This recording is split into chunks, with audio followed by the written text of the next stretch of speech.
Hi guys, Lucy aka The Watchbox Diaries here. Welcome to my channel.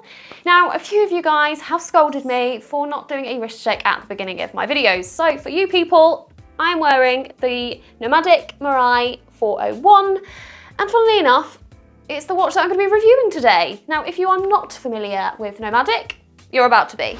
So who are Nomadic?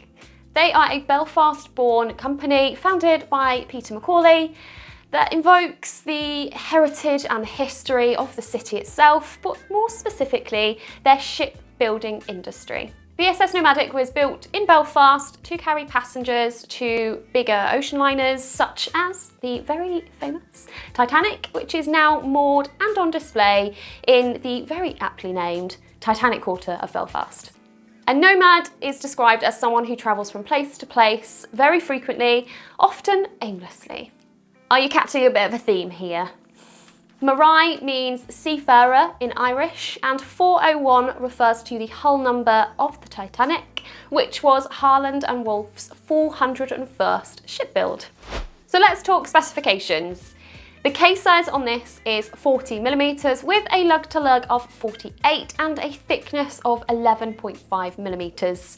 Moving on to the case, you have brushed and polished stainless steel with a unidirectional ceramic bezel and anti-reflective coating on the crystal, which, by the way, is rather good. Movement-wise, this uses the Sellita SW200 automatic, and on the bracelet, you're looking at a taper of 20mm down to 16, so a pretty good taper, and has quick-release spring bars and a micro-glide adjustment.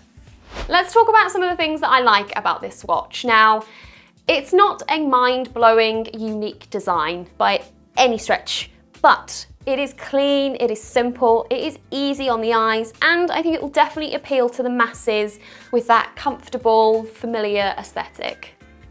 So probably my favourite part of this watch isn't even on the front. It is actually the rotor. It is a ship propeller design, and I just love it. I think it's a really, really cool nod to everything that inspired this watch and this brand, and I kind of played with it quite a lot, like a little fidget spinner. I know that's not what it's designed for, but it was really fun.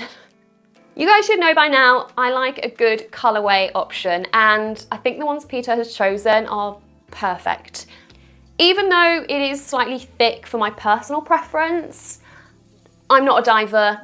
I am obsessed with the ocean, but I will leave the exploring to David Attenborough because that is scary.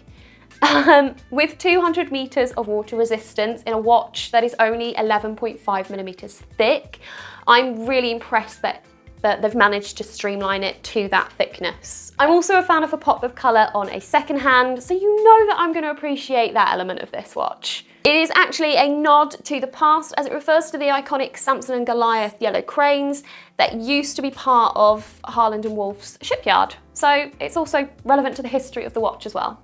I also appreciate a quick release bracelet and a micro adjust. If this many amount of micro brands can achieve it, bigger brands need to up their game. Also, on the subject of bracelets, there are no faux rivets on this watch, which I think a lot of you will appreciate. I've got to show my appreciation for the lume as well, because it is pretty bright on this piece. Now, moving on to a few of my gripes with this piece. Although I mentioned this in my likes, it's also going to feature in my gripes, and that is the micro adjust. While I'm pleased that it has it, it is a little bit stiff to use. It is a fairly new addition to the bracelet, so I'm sure within time they'll develop it further. While the case and the bracelet are very well executed, I would prefer that where the edge of the lugs and the quick release sit, I wish it was a little bit smoother. It's not super sharp, but if I'm wearing my watch a little bit tighter, which sometimes I do, because of the design shape of the lugs and the size and weight of the watch head, it does dig into my itty bitty wrist a little bit. With this being a dive watch, legibility is very important, and unfortunately, the hands aren't my favourite. I think if you're going to do a blunt hand, you really need to go for it. The hour hand just cuts a bit too close to the markers for me personally. I do also feel that they could benefit from a more brand-defining design in terms of the hands, like what they did with the rotor on the back.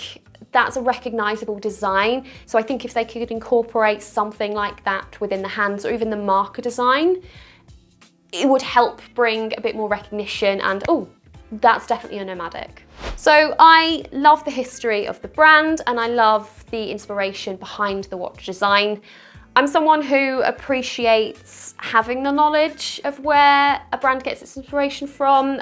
To me, it just helps build a bit of a connection between me, the brand, and the watch. I appreciate a simple aesthetic. So if you're looking for a solid diver, or you're a big fan of, say, the Tudor Black Bay, but looking for something a little bit more affordable, then this is a great option for you.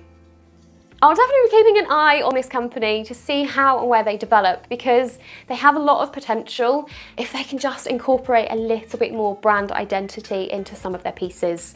So their Taurus, for example, has some fantastic design features that are highly recognizable. So if they can harness what they have in that and incorporate it into a bit more of their range, I think they'll be flying.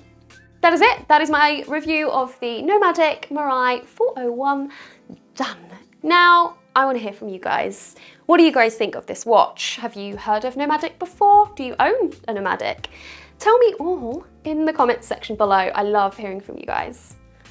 Now, if you have enjoyed my content and you want to support my channel, you've got to do the YouTubey things. Make sure you've given it a like, make sure you've commented, make sure you've subscribed to the channel.